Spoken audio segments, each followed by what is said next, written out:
Bonjour, quelle solution pour protéger notre littoral des assauts de la mer? Et d'ailleurs, existe-t-il vraiment des solutions? Le recul de nos côtes est-il inexorable? Faut-il tenter de lutter contre les forces de la nature ou bien accepter d'abandonner des terres? Dimanche en politique se posent toutes ces questions d'actualité, puisque le Sénat a débattu la semaine dernière d'une proposition de loi sur l'adaptation des territoires littoraux au changement climatique. En Nord-Pas-de-Calais, ce littoral est très urbanisé, ça concerne 1,5 million de personnes. C'est un secteur très exposé où la mer grignote en certains endroits plus de 3 mètres par an et ce grignotage, hélas, s'accélère. Alors, 3 invités, Jean-François Rapin, sénateur Les Républicains du Pas-de-Calais, ancien maire de Merlimont, ça a une importance évidemment dans ce débat, membre de la commission sur l'adaptation des territoires littoraux. Monsieur Rapin, bonjour. Bonjour. Claude Villecot, maire sans étiquette de Grosflier dans la baie d'Authie, commune très exposée à l'érosion marine et engagé depuis des années dans un combat impitoyable avec la mer. Monsieur Villecot, bonjour. Bonjour. Et puis Nicolas Fournier, président de l'association de défense de l'environnement du littoral Flandre-Artois, association dunkerquoise qui regroupe plusieurs associations elles-mêmes rattachées à France Nature Environnement. Bonjour Monsieur Fournier. Bonjour. Alors regardez ces images tournées le week-end dernier sur notre littoral. C'était les grandes marées et en plus il y avait un risque de submersion marine. Autrement dit, un fort vent d'ouest poussait sur la côte une mer déjà exceptionnellement haute, d'où la crainte de voir la mer inonder les terres, ce qui heureusement n'est pas arrivé, en tout cas pas cette fois. Jean-François Rapin, ma première question, toute simple, on a planté le décor. Que propose aujourd'hui le Sénat ? Alors, le Sénat n'est pas en mesure de faire des propositions puisque le texte qui est arrivé est en étude. Il est arrivé depuis l'Assemblée nationale. Donc, il y a une première lecture à l'Assemblée nationale, une première lecture au Sénat. Et le Sénat a amendé un texte qui est un texte qui arrive là en fin de mandature, justement pour répondre à certaines questions et certaines problématiques qu'ont les élus du littoral, alors pas seulement au Nord-Pas-de-Calais, mais sur tout le littoral français, voire ultramarin, sur la capacité que ces territoires peuvent avoir à relocaliser, voire à utiliser encore des équipements qui seraient dans les zones un peu tendues, justement, ou de submersion ou d'érosion côtière forte. Alors on l'a dit, ce grignotage des côtes aujourd'hui s'accélère. Il y a urgence. Oui, ça fait des années qu'on dit qu'il y a urgence. Effectivement, on constate, et de façon exponentielle ces derniers temps, une érosion forte des côtes, qu'elles soient sableuses, voire crayeuses, ou simplement les digues sur les stations balnéaires.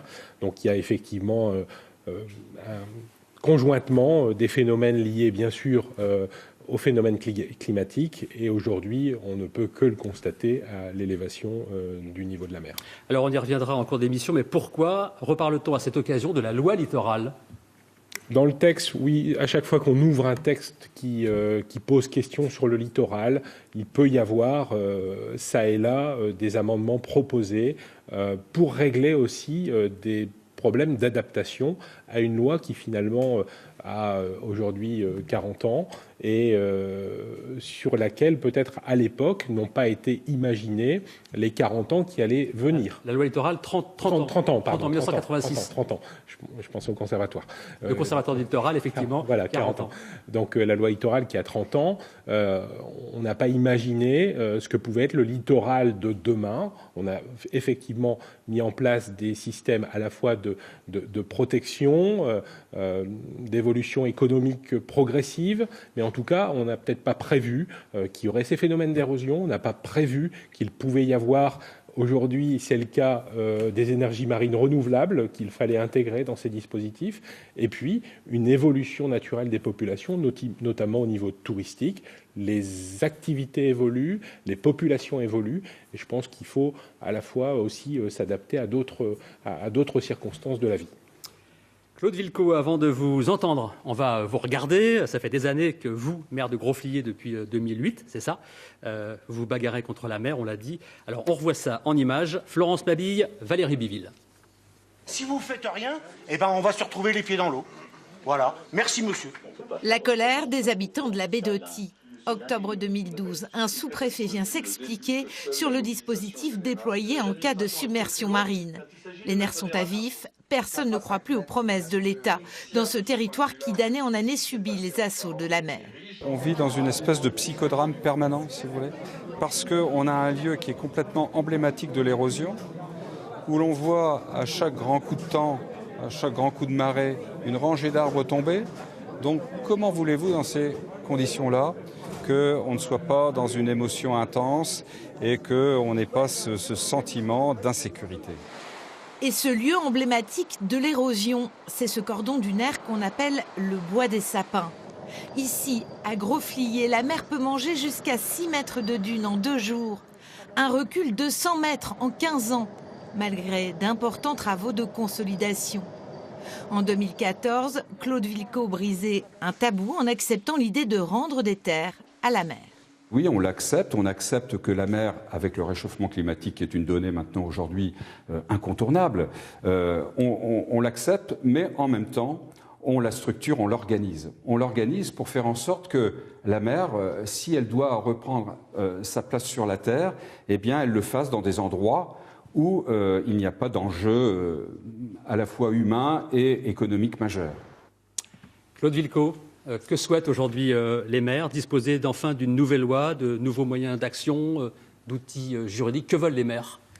Écoutez, je crois que les maires veulent de la cohérence dans tout l'arsenal juridique et réglementaire qui existe. Parce que c'est vrai qu'on vient de revoir des images qui datent maintenant d'il y a quelques années. 2012-2014. 2012-2014. C'est pas si vieux, mais en fait, les choses ont quand même évolué depuis. Mais il est vrai que quand on est maire d'une commune littorale confrontée au problème de la submersion, on vit quand même des grands moments de solitude. Parce que, le sénateur le sait, le trait de côte, c'est un endroit complexe. Du côté de la mer, on est sur les propriétés de l'État. Souvent, ce sont des zones qui sont classées Natura 2000, donc qui relèvent d'un arsenal juridique très important si on veut agir dessus. Côté terre, eh bien, c'est pareil.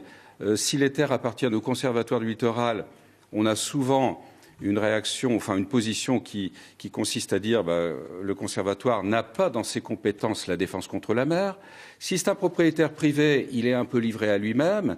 Et si c'est un terrain communal, là, c'est peut-être un peu plus facile pour intervenir. Mais dans tous les cas, si vous voulez, il faut arriver à concilier tous ces enjeux environnementaux, avec des zones en Natura 2000, souvent classées en SNIEF, en ZICO pour les aspects faunistiques, floristiques et la protection de la nature.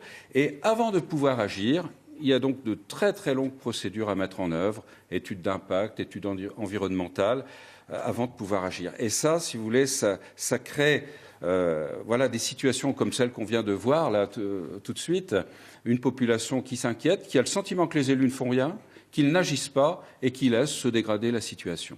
Donc, plus de cohérence dans les textes et puis surtout une capacité à intervenir plus rapidement. Nicolas Fournier, selon votre association, le niveau de la mer a déjà monté de 30 cm depuis 1990 et pourrait encore monter d'ici 2100 jusqu'à 2 mètres. 2 mètres, ça veut dire que Dunkerque, Calais et Saint-Omer auraient évidemment les pieds dans l'eau. D'où sortent ces chiffres? Alors, ce sont des chiffres des experts du GIEC. Alors, les experts du GIEC nous disent que le niveau des mers... Un groupement, voilà, planétaire. Un groupement d'experts internationaux sur le climat, qui réfléchissent donc sur les questions climatiques. Et on sait qu'avec le dérèglement climatique, la montée du niveau des mers, effectivement, pourrait atteindre au moins 1 mètre à l'horizon 2100. Certains experts avancent même le chiffre de 2 mètres et pensent que même le GIEC, quelque part, s'auto-censure. Et donc tout ça, évidemment, nous inquiète beaucoup parce que comment on saura se défendre contre la mer dans les années qui viennent, sachant que nous, à Dunkerque, on vit aussi dans un pôle d'air. On aura sans doute l'occasion d'en reparler avec notre système de wateringue et il sera de plus en plus difficile de rejeter l'eau à la mer. Effectivement, dans le Dunkerquois, vous avez une double difficulté, les assauts de la mer et évacuer à la mer les eaux intérieures. Voilà, tout à fait. La casse-tête. Alors, selon le ministère de l'Environnement, la mer a englouti 26 km² du territoire français entre 1949 et 2005. Le littoral du Nord-Pas-de-Calais, on l'a dit, est particulièrement exposé, notamment à 800, où c'est l'argent qu'on engloutit pour pas grand-chose. Un reportage assez édifiant, d'ailleurs, de Florence Mabille et Valérie Biville. On regarde ça avec beaucoup d'attention. En avril 2013, la dune arrivait là. Au milieu de l'escalier. À peu près, oui. Là derrière, juste derrière l'escalier. Il y a 30 mètres de moins. C'était en septembre 2015 à 800 sur ce qu'on appelle la dune d'Aval. Les riverains qui habitent juste derrière étaient alors très inquiets. Cette dune qui les protège de la mer reculait d'1 mètre par mois, inexorablement. 5 mois plus tard, en février 2016, le cordon dunaire passe sous la barre des 40 mètres. Dans la trouée qui est là, vous voyez une maison, et cette maison, on ne la voyait pas il y a 1 mois. La direction départementale des territoires et de la mer décide alors d'intervenir. Son choix, ne pas construire une digue en dur faite d'enrochement. On a un projet porté par les municipalités de Wissant de réensablement de ce secteur de la dune d'Aval. C'est une méthode douce. Nous avons tendance à préférer, tant que c'est possible, jusqu'au moment où ça ne l'est plus, mais enfin, tant que c'est possible, les méthodes douces qui reposent sur des ouvrages qui ne sont pas irréversibles.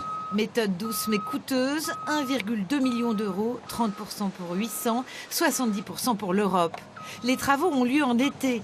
Une drague déverse au pied de la dune d'Aval, jour et nuit, 100 000 tonnes de sable prélevées en Belgique. Stabilisé par des pieux, ce sable est prévu pour résister 5 ans. 1 mois plus tard, il n'en reste quasiment plus rien. Ces images ont été tournées le 28 août. Ces pieux, on ne les voyait plus après les travaux de réensablement. Une marée à forte coefficient a tout emporté. Quand on voit la quantité de sable qui est partie en 1 mois, on se dit que ça ne tiendra jamais 5 ans. Et que les piquets qui vont arriver pour protéger ce chantier-là, qui sont prévus, d'après ce qu'on a pu entendre, vers le mois d'octobre ou novembre, quand ils vont arriver, même s'il manque de chance, il y a eu 2 coups de vent entre deux, ce qui est assez souvent le cas au mois de septembre, eh bien l'essentiel du sable sera reparti. Les habitants les plus proches de la mer étaient inquiets. Cette fois, ils prennent peur. Ça fait trembler les maisons. Le sol, il bouge. Et les maisons, quelquefois, on a même une porte qui grince tellement les coups de butoir de la mer sont forts. Donc, évidemment, qu'on commence à s'inquiéter et qu'on s'affole. Voilà la plage en septembre. Et la voilà le week-end dernier. La tempête avec des vents à plus de 110 km/h a fini par tout emporter. Impressionnant, hein, le Rapin? Oui, c'est impressionnant. Sachant que sur ma bonne commune de Merlimont, dont je ne suis plus le maire, mais dont le maire a repris ces dossiers de façon acharnée et intense, parce qu'elle y passe, je sais que Madame le maire y passe beaucoup de temps, on a les mêmes problématiques. Et on met en place des solutions. On essaye de mettre en place des solutions douces, comme l'a dit Monsieur Nadeau dans votre reportage. Chez vous, vous avez un système de drainage. Drainage, oui, c'est ça. Donc, qui doit être associé à des pieux, à des ganivelles, et j'allais le dire, des kilomètres de ganivelles qui sont partis à la mer. Sur la commune de Merlimont, on en a eu. Et j'ai toujours en mémoire, parce que pour moi, ça a été un petit ouvrage de référence quand j'ai commencé à travailler avec tous les élus du littoral national.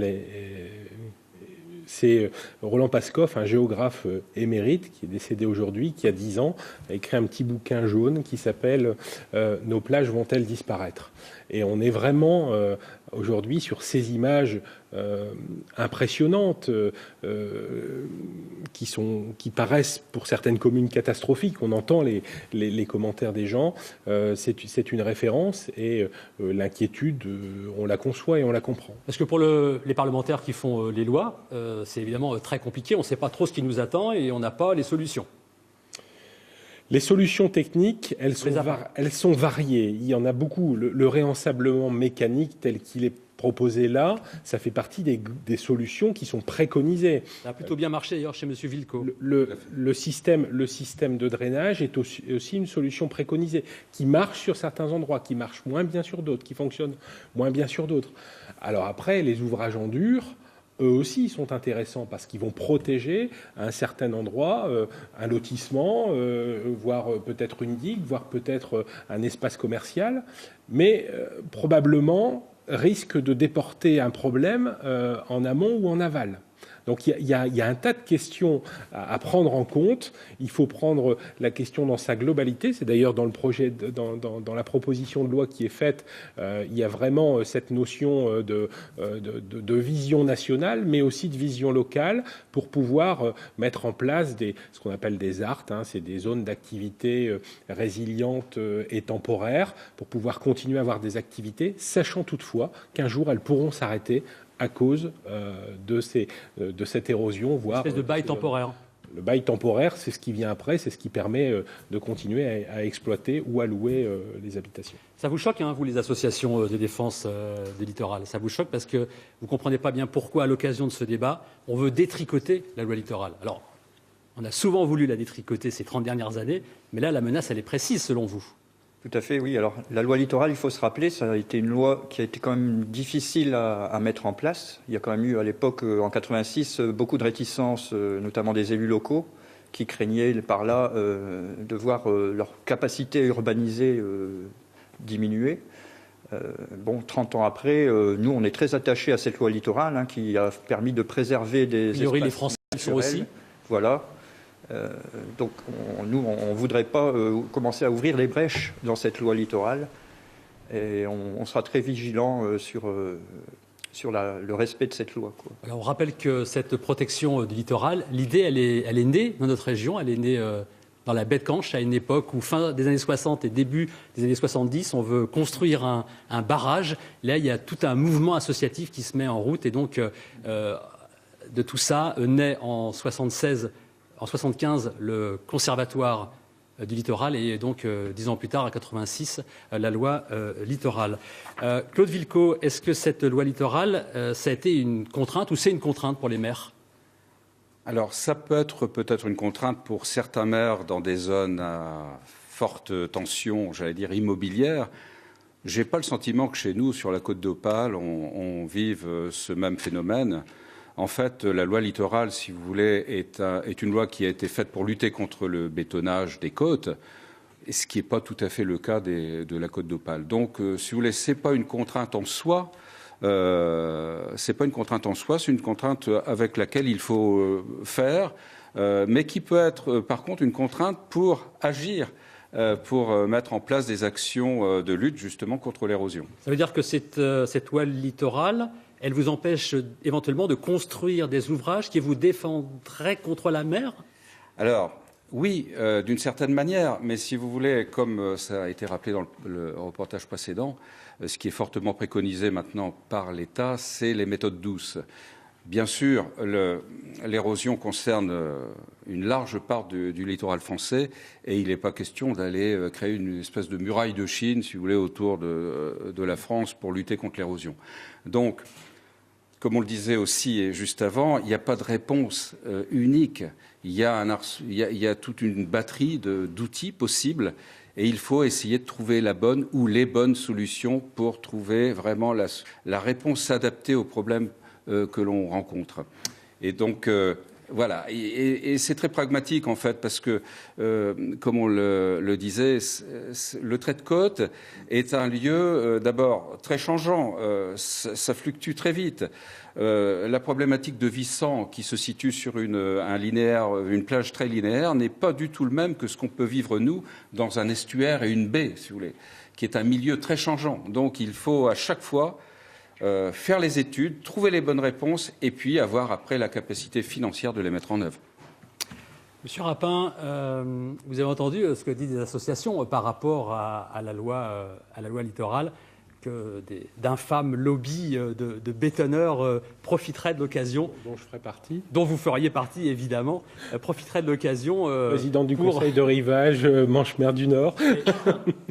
On s'est finalement posé beaucoup de questions sur pourquoi, dans ce débat, remettre en cause la loi littorale. Non, il n'y a pas de remise en cause de la loi littorale. Enfin, le sujet n'est pas là. D'ailleurs, cette proposition de loi n'est pas une remise en cause de la loi littorale. Elle permet simplement une adaptation à aujourd'hui de grands paradoxes. On va préconiser, on le sait très bien, dans 10 ans, le déplacement des activités. Et il y a certaines communes où simplement déplacer une activité est un problème parce que la loi littorale ne leur permet pas de le faire. Donc, vous pouvez essayer de reclasser une activité, je ne sais pas, je peux vous parler peut-être d'un restaurant de plage, de vouloir le reculer et de ne pas pouvoir le reconstruire à cause, effectivement, des contraintes qui correspondent à une époque de la loi littorale. Donc, le principe, c'est d'essayer et au travers peut-être ce qu'on appelle les dents creuses, c'est-à-dire des zones qui ne sont pas construites au sein de zones construites. Une zone construite, une zone qui n'est pas une zone construite. Voilà. Et c'est peut-être de pouvoir utiliser ces zones qui ne sont pas construites pour faire de la relocalisation, pour faire de l'activité économique, pour faire de l'activité agricole. Une station d'épuration aujourd'hui, une station d'épuration en zone littorale, c'est pas très vrai sur notre littoral, mais je pense aux Bretons. Aujourd'hui, construire une station d'épuration en Bretagne, sur une commune du littoral, c'est une catastrophe. Puis après, vous avez des configurations de communes qui posent problème. Vous avez des communes avec une toute petite frange littorale de quelques centaines de mètres, mais qui s'enfoncent à 10 ou 20 kilomètres dans les terres, et qui sont considérées comme communes littorales. Et on arrive à des paradoxes et à des solutions qui sont dramatiques, de communes qui revendent un petit bout de terrain à la commune d'à côté parce qu'elle n'est pas littorale, et c'est le cas en Bretagne. Il y a un exemple flagrant ces derniers mois d'une commune qui n'est pas littorale et qui a racheté un petit bout à une commune littorale pour permettre l'implantation d'une activité économique. Franchement, c'est pas sérieux. Nous, ce qu'on veut, c'est du bon sens. Moi, je défends les élus. Aujourd'hui, encore plus peut-être en tant que sénateur, je le fais en tant que président de l'Association nationale des élus du littoral. Ce que je veux, c'est le bon sens. Le bon sens des élus, bien sûr, le bon sens de l'État aussi. Et à partir de là, on va réussir à construire notre littoral de demain. Notre littoral de demain qui est soumis aux pressions que l'on voit, qui est soumis aux pressions de l'habitat, et on en a conscience. Moi, je suis convaincu à 95% aujourd'hui, les élus du littoral ne sont pas des bétonneurs. Ce qu'ils veulent, c'est un développement harmonieux de leur territoire, un développement harmonieux de leur commune. Pour cela, le Parlement apporte parfois des contraintes. Ce qu'on veut aujourd'hui, c'est que le Parlement ne complexifie pas la loi, mais la rende de bon sens. Monsieur Fournier. Oui, quand on voit que dans le cadre donc, de la loi là, sur l'adaptabilité des territoires face au changement climatique, il y a quand même des amendements qui ont été déposés, notamment, je pense à l'amendement Bizet, qui permettrait de créer des zones d'activité en dehors des zones agglomérées. Oui. En espace non proche du rivage. C'est-à-dire C'est-à-dire sans covisibilité avec la mer. C'est-à-dire que c'est le cas que je vous expose de la commune qui aurait une frange littorale d'à peu près 100 mètres, qui s'enfonce à 10 km dans la mer. Elle ne peut plus aujourd'hui construire une activité commerciale ou même, je pense, à un bâtiment agricole ou autre détaché. Donc ça n'est plus possible. Donc ça, pour nous, c'est pas du bon sens. C'est pas du bon sens. On le comprend, ce débat, il est extrêmement technique, complexe. Et pourtant, ça concerne beaucoup de monde, parce que sur ces fameux territoires littoraux, la densité de population est 2,5 fois supérieure à la moyenne nationale, et l'attrait des bords de mer n'a jamais été aussi fort. Est-ce que c'est encore raisonnable? Les gens veulent vivre au bord de l'eau. C'est vrai. Oui. Personne ne reprend. Non, mais je sais pas, Claude, peut-être. Oui, non, mais c'est vrai qu'il y a une attirance pour le bord de mer. La mer a toujours fasciné les hommes, de tout temps, et ça reste vrai aujourd'hui. Mais les problématiques d'aujourd'hui, c'est vrai, sont complexes. Il faut arriver à trouver des réponses. Et moi, je dirais qu'il faut essayer d'arriver à concilier le court terme, le moyen et le long terme. Sur le court terme, on l'a dit tout à l'heure, il y a des brèches parfois se créent, comme nous l'avons vécu dans notre commune, et il faut arriver aussi à trouver des réponses dans le court terme, parce qu'on ne peut pas laisser les situations se dégrader au motif qu'il faut des plans d'action. Le court terme, c'est la prochaine grande marée, qu'est-ce qu'on fait? Voilà, tout à fait. Donc, avoir que les élus, si vous voulez, locaux aient la capacité quand même de mettre en place des solutions. Alors, c'est des méthodes douces, mais qui ne nécessitent pas toujours de très gros moyens, mais qu'on puisse quand même arriver à trouver une première réponse qui a déjà le mérite de rassurer les gens. Après, sur le moyen et le long terme, il y a des outils qui existent. On est engagé, après la tempête Xynthia, l'État a mis un dispositif en place qui s'appelle le PAPI, le plan d'action et de prévention contre les inondations, qui élargit considérablement le périmètre d'action. Si vous voulez. Nous, le PAPI dans lequel nous nous sommes engagés concerne 3B, la Brel, la Somme et l'OTI. Donc vous voyez, on est sur un périmètre extrêmement large. Et je pense que, alors ça a nécessité 5 années d'études avant de le conclure. Il a été conclu en avril 2016, donc c'est relativement récent. Mais ça permet d'avoir des actions qui sont en cohérence les unes avec les autres. Car si on laisse chaque élu agir dans son coin tout seul, eh bien, on constate que parfois, ce qui est fait à tel endroit va provoquer un problème à tel autre endroit. Donc, ce n'est pas non plus une solution, si vous voulez. Donc, le court terme, pouvoir quand même agir dans l'immédiateté quand un problème ou un risque survient, mais en même temps le concilier avec le moyen et le long terme. Est-ce qu'on a parlé des indemnisations éventuelles pour les gens qu'il faudrait déplacer? En quelque sorte, ces réfugiés climatiques? Oui, il y a un article qui est émané de l'Assemblée nationale et d'ailleurs qu'on a critiqué, nous les sénateurs, en disant oui, créer un nouveau fonds, c'est bien, mais qui dit création d'un nouveau fonds dit forcément un abondement de ce fonds. Donc on sait ce que le fonds devrait payer, mais on ne sait pas comment il va être abondé. Quand on sait qu'il existe le fonds Barnier, d'ailleurs qui n'est pas aujourd'hui utilisé pour ces questions, il faudrait peut-être étendre la capacité du fonds Barnier à financer. Le fonds Barnier, aujourd'hui, l'État a ponctionner 125 millions sur le fonds Barnier pour les remettre au budget général. Donc on se dit qu'il y a 125 millions au fonds Barnier qui n'ont pas été utilisés. Pourquoi ne pas utiliser cet argent justement dans le cadre des indemnisations potentielles? L'article 2 ou 3 du projet de loi est d'ailleurs tourné et orienté vers la problématique du Signal en Aquitaine qui pose un très gros problème. Le Signal, on le rappelle, c'est un grand bâtiment et on en parle beaucoup parce qu'il y a quelques années, il était à 200 mètres de la mer et aujourd'hui, la mer vient buter contre cet immeuble. Oui, tout à fait. Donc, il y a un article qui a été spécifiquement créé et qui servira peut-être. Aujourd'hui, cet immeuble, donc, il n'y a plus d'habitants. Il n'y a plus d'habitants, voilà. Le préfet a demandé aux gens de ne plus habiter là, mais eux demandent à être indemnisés parce qu'ils n'ont eu aucune indemnisation. Aucune indemnisation et pour certains, c'est leur résidence principale. Donc, il y a effectivement un vrai problème qu'il fallait régler, que cette proposition de loi devrait pouvoir régler. Monsieur le maire, quand vous parliez justement, il nous reste 2 minutes, ça passe vite cette émission, mais si vous deviez effectivement rassurer des gens par rapport à une éventuelle indemnisation, je pense à tous ces gens qui habitent juste derrière votre cordon dunaire. Oui, alors on a la chance de ne pas avoir de maison immédiatement derrière le cordon dunaire.